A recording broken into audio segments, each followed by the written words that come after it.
Le sable du désert murmure, comme s'il chuchotait les noms des morts. 50 000 Romains ont disparu dans une terre où il n'y a ni fleuve, ni route, ni corps, ni armes, ni traces. Seulement le vent sur les dunes silencieuses. Qu'est-ce qui a pu effacer une légion entière entraînée à vaincre le monde? Pourquoi l'une des armées les plus disciplinées de l'Antiquité s'est-elle dissoute, tel un mirage? La réponse est cachée à la frontière de l'Empire, où le pouvoir de Rome a pour la première fois affronté le chaos de l'Orient. Et plus nous nous plongeons dans la poussière des siècles, plus les questions surgissent. Et si cette légion n'avait pas péri, mais avait continué à vivre sous des bannières étrangères? Tout a commencé à l'été 53 ans avant notre ère. Marcus Licinius Crassus, l'homme le plus riche de Rome et l'un des triumvirs, a mené 7 légions, environ 40 000 fantassins et 10 000 cavaliers à travers l'Euphrate. Son objectif? Conquérir la Parthie, une puissance qui s'étendait sur le territoire de l'Iran actuel. Plutarque écrivit que Crassus ne désirait pas la gloire, mais l'or. Il voulait égaler en grandeur Jules César et Pompée, et rêvait d'apporter au Sénat les clés de l'Orient. Ses guerriers avançaient comme un torrent de fer. Chaque légionnaire portait sur lui jusqu'à 30 kg d'équipement. Armure, armes, rations sèches, pieux en bois pour le camp. Ils avançaient sur une route antique, où même l'ombre coûtait la vie. La chaleur en Mésopotamie pouvait dépasser 50 degrés. Sous un soleil qui transformait le sable en métal incandescent, les légionnaires couvraient leur visage des plis de leurs manteaux. Mais l'air restait si épais qu'ils devaient respirer par la bouche, comme un poisson sur la berge. La formation de combat dont les Romains étaient fiers s'appelait la testudo, la tortue. Les soldats levaient leurs boucliers au-dessus de leur tête, formant une carapace solide qui protégeait des flèches. En Europe, c'était un miracle de discipline presque impénétrable. Mais près de Car, la ville où leur perte allait survenir, la testudo deviendrait leur piège. Crassus ignora les conseils de ses alliés, qui insistaient pour longer la rivière, où se trouvaient eau et provisions. Au lieu de cela, il mena son armée au cœur du désert, se fiant à des guides arabes. Les historiens estiment que c'est alors que la première erreur se produisit. Les guides auraient pu être soudoyés par les Parthes. Les Romains avancèrent de plus en plus loin, jusqu'à se retrouver sans eau. Les lèvres sèches, gercées par le vent, transformaient les ordres des légats en sons rauques. Les soldats léchaient leurs lames pour sentir ne serait-ce qu'une goutte d'humidité. Le légat est l'adjoint du général, un officier supérieur responsable d'une section distincte de l'armée. Lors de la campagne de Crassus, il y en avait plusieurs, et ce sont eux qui le supplièrent de faire demi-tour. Mais Crassus n'écouta pas. Dans ses yeux brûlait un feu d'ambition, qui se transformait déjà en flamme de folie. Il croyait qu'il vaincrait, comme César avait vaincu en Gaule. Mais la Gaule était verte et humide, et ici, le désert, dont les lois sont écrites par le sable. À l'horizon apparurent pour la première fois des éclaireurs parthes. Ils se déplaçaient rapidement, comme des ombres. Leurs chevaux étaient drapés d'armure, et derrière le dos des archers, les carquois scintillaient. Les légionnaires échangeaient des regards inquiets. L'ennemi était invisible, comme la chaleur elle-même. Le sable crissait sous leurs pieds, et devant, la poussière s'élevait déjà. Le présage d'une tempête qui allait changer l'histoire. À cet instant, Crassus comprit qu'il était entré en combat non pas avec des hommes, mais avec le désert lui-même. Et chaque pas en avant rapprochait son armée non pas de la gloire, mais d'une disparition qui, 2000 ans plus tard, fait encore frissonner les historiens et les archéologues à la recherche des traces de la Légion perdue. La plaine sablonneuse, sous Car, s'étendait jusqu'à l'horizon, comme si la terre elle-même avait décidé de mettre les hommes à l'épreuve. Lorsque les premières unités parthes apparurent au loin, Les Romains croyaient encore en leur invincibilité.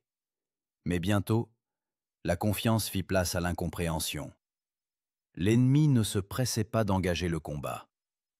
Il se déplaçait le long du front, comme pour se moquer, leurs armures scintillant sous les reflets du soleil, et chaque manœuvre était accompagnée de courts signaux provenant de trompes de bronze. Il semblait que ce n'était pas une armée, mais une danse de mort. Les Parthes étaient des maîtres du combat à cheval. Leur arme principale, des arcs à longue portée, avec une tension capable de percer même un bouclier romain. Ces guerriers agissaient selon le principe du « frappe et retire-toi ». Ils attaquaient soudainement, déchaînaient une grêle de flèches et disparaissaient, sans laisser l'ennemi engager le corps à corps. C'est précisément cette tactique que les sources antiques appelaient le tir parthe. Cette technique consistait pour le cavalier, feignant la retraite, à pivoter son torse à pleine vitesse et à décocher une flèche précisément sur l'ennemi qui le poursuivait. Lorsque les flèches sifflèrent pour la première fois au-dessus des têtes romaines, le son ressemblait au tintement d'un marteau de forgeron. La formation dense des légionnaires résonna sous les impacts. Le bois des boucliers tremblait, et l'air se remplit de poussière et de sang. Les légionnaires resserrèrent les rangs, formant la testudo, mais les flèches parthes frappaient d'en haut, pénétrant entre les boucliers. Les hommes tombaient sans même voir l'ennemi, et chaque homme tombé entravait le mouvement des autres. L'un des légats, Gaius Cassius Longinus, proposa à Crassus de changer de tactique, de briser la formation et de passer à une défense manœuvrière. Mais Crassus, aveuglé par l'orgueil, refusa. Il estimait que la discipline était plus forte que la ruse. Et pourtant, la discipline ne pouvait arrêter les flèches qui tombaient comme la pluie. Plutarque écrivit que les Romains restaient immobiles, comme plantés dans le sol, jusqu'à ce que leur rang ressemble à des hérissons, hérissés de flèches. Les Parthes utilisaient un dispositif spécial, leur permettant de ne pas s'arrêter. Des chameaux chargés de réserves de flèches. Lorsque les archers épuisaient leur carquois, ils reculaient, prenaient de nouvelles flèches et revenaient à l'attaque. Ce système de feu continu épuisait les Romains moralement. Sous le soleil brûlant, sans eau ni repos, chaque heure de bataille devenait une éternité. Ce jour-là, les légionnaires comprirent le sens du mot « kara », qui en araméen signifie « pierre ». La terre sous eux devint dure comme l'acier, et l'air du feu. Ils ne pouvaient pas reculer. Les Parthes les avaient encerclés et frappaient sans relâche. Un centurion, commandant d'une centurie, criait des ordres jusqu'à ce que les flèches le transpercent. Ces hommes se tenaient encore autour de son corps lorsque le sable sous leurs pieds devint rouge. Le mot « centurion » signifiait plus qu'un simple officier. C'était l'épine dorsale de la Légion, un homme capable de faire mourir 100 hommes sans sourciller. Sur leurs épaules reposait la discipline de fer, grâce à laquelle Rome avait tenu pendant des siècles. Mais dans le désert de Car, la discipline se retourna contre eux. Elle enchaîna leur volonté, les força à rester là où ils auraient dû fuir. Crassus tenta d'attendre, espérant que les Parthes épuiseraient leurs flèches. Mais au lieu de cela, apparut l'homme d'où commença la légende de la perte de la Légion. Suréna. Il était le commandant en chef des Parthes et était issu d'une ancienne lignée à laquelle des régions entières étaient soumises. Selon Plutarque, Suréna avait moins de 30 ans, mais commandait déjà une armée de 10 000 cavaliers. Sa cavalerie était composée de cataphractaires, des cavaliers lourdement armés, vêtus de cuirasses d'acier. Ces hommes se déplaçaient comme une seule entité, leur armure scintillante sous le soleil, tel un immense serpent de métal. Lorsque Suréna mena ses hommes à l'attaque, les Romains entendirent pour la première fois un nouveau son. Un sourd grondement de tambour qui, selon les anciens chroniqueurs, transperçait l'âme. Les Parthes utilisaient des tambours géants en cuir pour effrayer l'ennemi. Le sang déferlait par vagues, faisant battre plus vite le cœur des légionnaires. Les hommes commencèrent à perdre leur formation. Suréna fit semblant de battre en retraite. Crassus, voyant l'ennemi en fuite, ordonna la poursuite. Mais c'est précisément à ce moment que la cavalerie parthe fit ce pourquoi elle avait été créée. En se retournant à pleine vitesse, ils déversèrent des milliers de flèches dans le dos des Romains. Un tir parthe parfait. Le sable bouillonnait. Des hommes tombaient, des chevaux hennissaient. L'air tremblait de chaleur et de douleur. Ceux qui tentaient de se cacher derrière leurs boucliers mouraient debout. Cassius supplia Crassus d'arrêter l'offensive, mais celui-ci cria que l'honneur ne permettait pas de reculer. À ce moment, le commandement cessa d'exister. Les légions commencèrent à s'effondrer de l'intérieur. Les Parthes frappaient sans relâche. Au soir, les flèches étaient moins nombreuses, mais le sang coulait déjà à flots. Plutarque écrivit que les corps gisaient si densément que les chevaux des Parthes trébuchaient dessus. Le ciel se teinta d'une couleur cuivrée, et la poussière dissimula le soleil. Crassus donna l'ordre de battre en retraite vers Car. Mais le chemin était long, et la nuit apporta une nouvelle horreur. Le froid. Dans le désert brûlant, la température chutait presque à zéro la nuit. Les hommes tremblaient, se serrant contre leurs camarades morts pour se réchauffer. Ils ne savaient pas qu'à l'aube, les Parthes bloqueraient la route. Et alors commencerait ce que les historiens appelleraient la fuite sans direction. Ceux qui restaient vivants iraient là où il n'y a pas d'eau, pas d'ombre, et où le désert lui-même engloutirait leur nom. Et une seule question résonnera à travers les siècles. Où sont passés 50 000 Romains? Ont-ils disparu du tout? Ou leurs descendants vivent-ils encore quelque part parmi les sables, ignorant qu'ils portent le sang de Rome? La nuit après la bataille de Car était plus sombre que le ciel lui-même. La lune s'était cachée derrière la poussière, et les légionnaires, errant dans le sable, ne se voyaient pas même à bout de bras. Leurs pas étaient irréguliers, leurs armes claquaient contre leurs armures. Leur souffle s'échappait de leur gorge desséchée comme un grincement. Ils ne savaient pas où ils allaient. Un seul mot tournait dans l'esprit de chacun. S'échapper. Crassus, épuisé, pâle, avec le regard d'un homme qui a tout perdu, chevauchait en silence. Sur 40 000 soldats, il restait à peine 20 000 hommes aptes au combat. Les autres gisaient derrière, morts ou mourants. Gaius Cassius Longinus, l'un des derniers légats, persuadait Crassus de se diriger vers le nord, vers la frontière arménienne, où se trouvaient des alliés. Mais Crassus, désespéré, s'en tenait à la route de Car, espérant s'abriter derrière les murs de la ville. Carus est une petite ville portuaire, une ancienne oasis sur la route commerciale entre la Mésopotamie et la Syrie. Il y avait des puits, et la seule pensée de l'eau poussait les soldats en avant. Mais le chemin vers Carès passait par une plaine où il n'y avait ni arbres, ni rivière, seulement de rares collines, ressemblant à d'anciens tumulus.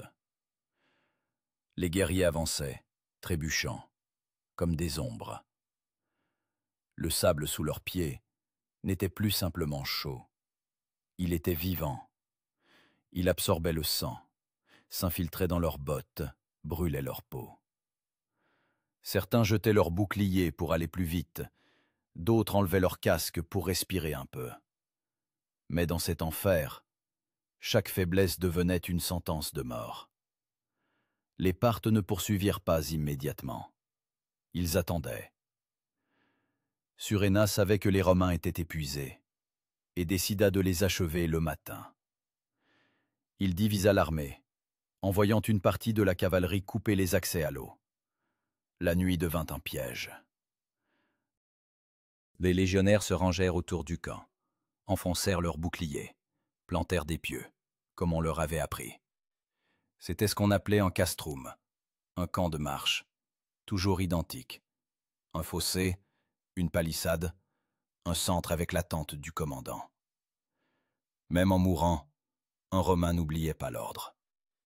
Mais sous Cars, cet ordre se transforma en symbole d'impuissance. Les légionnaires creusaient la terre avec leurs épées, car ils avaient abandonné les pelles depuis longtemps. Le sable retombait, et le camp ne tenait pas sa forme. L'eau était épuisée. Dans les barils, il ne restait que des gouttes, que les officiers supérieurs se partageaient. Les soldats murmuraient que Crassus était maudit, que les dieux s'étaient détournés. Quelqu'un jeta là l'aigle, l'étendard de la Légion, l'emblème doré de Rome. C'était un sacrilège, équivalent à une trahison. Dans des circonstances normales, cela aurait été puni de mort. Mais maintenant, personne ne leva l'étendard. À l'aube, les Parthes revinrent. Le son des tambours traversa de nouveau le désert, comme le battement de cœur d'un géant. De derrière l'horizon apparurent les cataphractaires, leurs armures scintillantes. Les Romains, épuisés et brisés, tentèrent de reformer les rangs, mais les forces leur manquaient. La testudo ne les protégeait plus. Leurs bras ne pouvaient plus tenir les boucliers. Crassus ordonna de prendre position sur une colline où se trouvaient les restes des légions. Son fils, Publius Crassus, qui commandait la cavalerie, tenta une contre-attaque pour distraire les Parthes. Publius était brave, comme son père, fier, comme tout Rome. Mais la bravoure sans calcul dans le désert équivaut à un suicide. Les archers parthes encerclèrent son détachement, et quand les flèches furent épuisées, ils dégainèrent leurs sabres. Les historiens écrivirent que Publius, comprenant le désespoir, ôta son casque et ordonna à un camarade de le transpercer de son épée. Sa tête fut plus tard empalée sur une lance et apportée au camp de Crassus. Quand son père la vit, il ne prononça pas un mot. Il ne fit que rencontrer le silence de ses soldats d'un regard. Et ce regard était plus terrible que n'importe quel discours. Surena proposa des négociations. Il promit d'épargner la vie de Crassus s'il livrait son armée. Mais les Parthes tenaient rarement parole. Crassus accepta tout de même, non pour lui-même, mais pour ceux qui se tenaient encore à ses côtés. Il se rendit à la rencontre, tenant les insignes de commandement, un bâton et un anneau. Mais la conversation se transforma rapidement en piège. Selon une version, lorsque Crassus refusa de monter le cheval qu'on lui offrait, une altercation éclata. Un cavalier parthe le transperça de sa lance. Ainsi se termina la vie de l'homme le plus riche de Rome. Le destin de l'armée ne fut pas moins tragique. Après la mort du général, les légions furent complètement anéanties ou capturées. Environ 10 000 hommes, selon diverses sources, survécurent et furent déportés loin à l'est, aux frontières de la Parthie. Les autres sont restés à jamais dans les sables de Mésopotamie. Et pourtant, c'est de là que commence la partie la plus énigmatique de cette histoire. Car à mesure que les traces des légions se dissolvaient dans les steppes, une étrange mention apparut dans les chroniques chinoises des décennies plus tard. Celle de guerriers en armure de fer, qui combattaient en murs de boucliers. Les analystes chinois ne savaient pas qui ils étaient, mais décrivaient leur formation, semblable à la formation romaine de la testudo. Les historiens débattent encore. Une partie de la Légion perdue aurait-elle atteint les frontières du Céleste Empire et y aurait-elle servi en exil? Ou est-ce seulement une légende, née du vent qui porte à travers le désert les noms de ceux qui ont disparu à jamais? Le sable garde le silence, mais de temps en temps, les archéologues trouvent en Asie centrale d'étranges monnaies romaines, des boucles de bronze, des pointes de flèches avec des lettres latines. Peut-être sont-elles les faibles reflets de cette armée qui est partie vers l'Est et n'est jamais revenue. Ce qui signifie que l'histoire de Crassus et de ses légions ne s'est pas terminée à Cars. Elle a seulement changé de langue. Le sable pour la soie, et la mémoire pour la légende. Et quelque part dans cette transition entre la mort et l'oubli, naît une nouvelle question. Peut-on se perdre à jamais si l'on parle encore de vous 2000 ans plus tard? Après la mort de Crassus, la poussière de la bataille retomba. Mais son goût resta dans l'air pendant des décennies. Les Parthes célébraient leur victoire. Pour la première fois dans l'histoire, les légions de Rome n'avaient pas seulement été vaincues, mais humiliées. Suréna organisa une procession triomphale en l'honneur de sa victoire.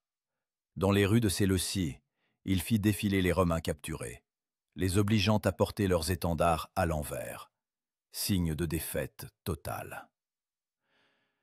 Sur la place se dressait une statue dorée de Crassus, dans la bouche de laquelle, comme l'écrivit Plutarque, fut coulé du métal fondu, symbole d'une avidité insatiable. C'est ainsi que l'Orient se vengea de l'Occident, pour un siècle de mépris. Mais c'est ensuite que commence ce pourquoi cette histoire a traversé les siècles. Avec la victoire des Parthes, des dizaines de milliers d'hommes disparaissent, vétérans, centurions, porte-étendards. Les historiens s'accordent à dire qu'environ 10 000 Romains ne sont pas morts, mais ont été faits prisonniers et déportés vers l'Est, au cœur de la partie. C'est d'eux que naît la légende de la Légion perdue. Les soldats capturés devinrent une partie de l'immense machine du royaume parthe.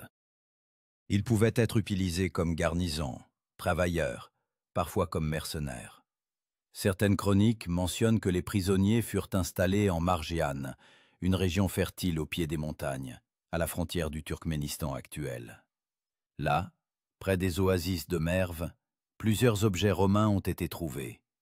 Des pointes de piloum et des fibules, caractéristiques de l'époque de la République tardive. Les archéologues débattent, mais le lien avec Car semble trop évident pour être fortuit. Dans l'armée romaine existait la notion de cinifère, le porte-étendard, l'homme qui portait l'aigle de la Légion. Pour les Romains, la perte de l'aigle était une honte pire que la mort. Après Car, aucun des 7 aigles ne revint. Ce n'est que près de 30 ans plus tard que Marc-Antoine, lors d'une de ses campagnes en Orient, réussit à en récupérer une partie. Mais la plupart restèrent au-delà de l'Euphrate. Ces aigles d'or, peut-être, ornaient les palais des Parthes, rappelant le grand jour de leur triomphe. Pendant ce temps, les légionnaires survivants parcouraient un chemin qui tenait du miracle. Ils étaient chassés à travers les steppes et les déserts, toujours plus loin vers l'est, pour empêcher toute évasion. Ils marchèrent pendant des semaines, perdant des camarades, jusqu'à atteindre les frontières de l'Hyrcanie, puis de la Bactriane, terre entre l'Amou Daria et l'Hindoukouche. C'est là que leur trace se perd. Et c'est ici, au-delà des montagnes, que commence un autre chapitre. Non pas sur Rome, mais sur la Chine. Environ 20 ans plus tard, en 57 avant notre ère, les annales chinoises décrivent une bataille près de la ville de Jiji. L'armée impériale de la dynastie Han affronta un mystérieux détachement de mercenaires, que les Chinois appelaient les guerriers poissons, en raison de leurs brillantes armures métalliques. Ils se formaient en un carré compact et se couvraient de leurs boucliers par-dessus, exactement comme une testudo. Les chroniqueurs Han écrivirent que ces hommes parlaient une langue incompréhensible, portaient des épées courtes et obéissaient à des ordres stricts. Leur formation semblait inhabituelle même pour l'armée chinoise, réputée pour sa discipline. Plus tard, ces guerriers furent capturés et transférés dans la province du Gansu, où ils fondèrent une colonie appelée Lijian. Ce mot peut être traduit par « gens honnêtes » ou « fidèles ». Est-ce une coïncidence qu'il sonne presque comme le latin « legio » ? Les historiens modernes débattent. Certains y voient une coïncidence. D'autres, la dernière trace des Romains, au bout du monde. Le chercheur américain Carlos Sayer écrivit qu'une analyse ADN des habitants locaux de Lijian montra un pourcentage élevé de caractéristiques européennes. Cheveux clairs, yeux gris. Les archéologues ont découvert ici les vestiges d'une forteresse avec un plan rappelant un castrum romain.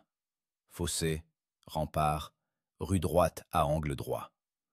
Mais si ces gens étaient des descendants de Romains, que sont-ils devenus? Des soldats? Des prisonniers? Des marchands? Nés déjà sous un autre ciel? Il est possible que leurs descendants aient participé au commerce le long de la grande route de la soie, qui reliait Rome et la Chine. Le terme cataphractaire, cavalier lourd, entièrement cuirassé, comme un cataphracte romain, est entré dans les traités militaires chinois dès l'époque de la dynastie Tang. C'est un témoignage de la manière dont l'art militaire occidental s'est imprégné dans la tradition orientale. La trace de Rome ne s'est pas dissoute dans le sable, mais dans le sang, dans les armes, dans la mémoire. Suréna périt peu après, exécuté par son propre roi, qui craignait sa popularité. Ainsi un héros disparut, comme un autre, et tous deux ne laissèrent derrière eux que des légendes. Mais les légendes vivent plus longtemps que les empires. Quand les archéologues modernes se penchent sur les steppes du Turkménistan et du Gansu, ils ne voient pas seulement de la terre, mais une carte de traces invisibles. Chaque fragment de métal, chaque os trouvé parmi les sables, est comme une voix venue du fond des âges. Et peut-être que dans l'une de ces voix résonne encore le serment que les Romains faisaient à leur aigle. Rome ne tombe pas tant que nous tenons. Ils ont tenu, même lorsque l'Empire a oublié leur nom. Et peut-être, c'est précisément pourquoi la légende de la Légion perdue de Crassus n'est pas morte. Elle est simplement allée plus loin, là où l'Orient rencontre l'Occident, où même la mort ne peut effacer le souvenir du devoir. La route de la soie, traversant les déserts et les montagnes d'Asie centrale, fut pendant des siècles non seulement une route commerciale, elle fut une artère de la mémoire. C'est ici, parmi les caravanes de soie, d'épices et d'or, que purent cheminer les descendants de ces mêmes légionnaires qui, jadis, avaient suivi Crassus en Mésopotamie. Leurs noms se sont éteints depuis longtemps, mais leurs pas, tel un écho, résonnent dans le sable entre Merv et Dunhuang. Dans l'armée romaine existait la notion de veteranus, vétéran, soldat ayant accompli 20 ans de service et ayant mérité le droit à une terre. Ces hommes ne connaissaient que la guerre.